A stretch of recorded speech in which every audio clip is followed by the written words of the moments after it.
She was just a tired woman trying to catch some sleep on a long flight. But when the captain's voice thundered across the speakers, "Is there any fighter pilot on board?" every passenger froze in terror. What happened next is a story you'll never forget.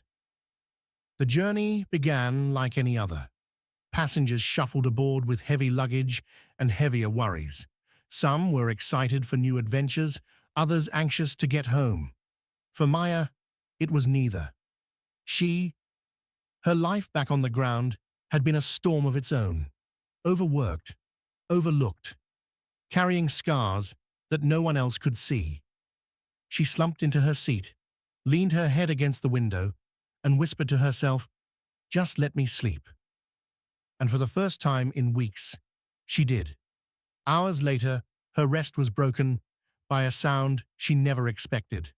The ding of the intercom, then a voice, calm, yet laced with dread.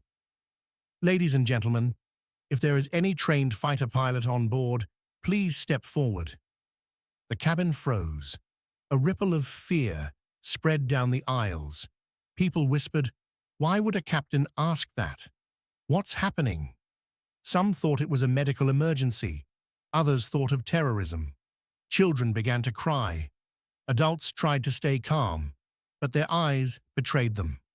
And there was Maya, sitting quietly, heart pounding. Because that one word, pilot, cut deeper than anyone else knew. Maya wasn't just a tired woman escaping life. Years ago, she had been one of the Air Force's best, a fighter pilot with instincts sharper than steel. She had flown through storms, dodged enemy fire, and carried the responsibility of lives heavier than the weight of any sky. But one mission had gone terribly wrong. A choice she made cost the life of a fellow pilot, her closest friend. Maya had never forgiven herself.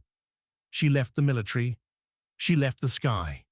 She told herself she would never fly again. And now, here she was, trapped in the very place she had sworn off forever. The flight attendants rushed up and down, pleading with the passengers. No one spoke up. No one moved. Maya gripped the armrest so tightly her knuckles turned white. Her body screamed at her to stay silent. But then she looked around. A mother clinging to her child. An elderly man praying into his hands. A young couple holding each other's trembling fingers. This wasn't about her past. This was about their future. Maya stood. Her voice shook, but it was strong enough to pierce the silence. "I was a fighter pilot." The cabin gasped. Whispers erupted. Hope lit the eyes of the crew. In seconds, Maya was guided to the cockpit. Inside, the captain's face was pale. One of the co-pilots had collapsed mid-flight, and ahead, radar showed a monstrous storm system, impossible to avoid. If they didn't act, the plane wouldn't make it. Maya sat in the co-pilot's seat. Her hands trembled as they touched the controls for the first time in years. She glanced at the captain, who gave a small, desperate nod. And then, instinct took over. The plane rattled violently as they entered the storm. Lightning flashed outside.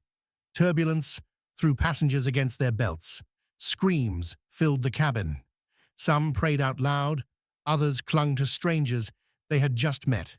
But Maya's eyes stayed forward, her breaths steady, her grip unshakable. She had done this before. She could do it again. Every second was a battle. The storm roared, mocking her. It felt like the sky itself wanted her to fail, like it remembered the tragedy she could never forget. But Maya whispered to herself, "Not this time. Not again."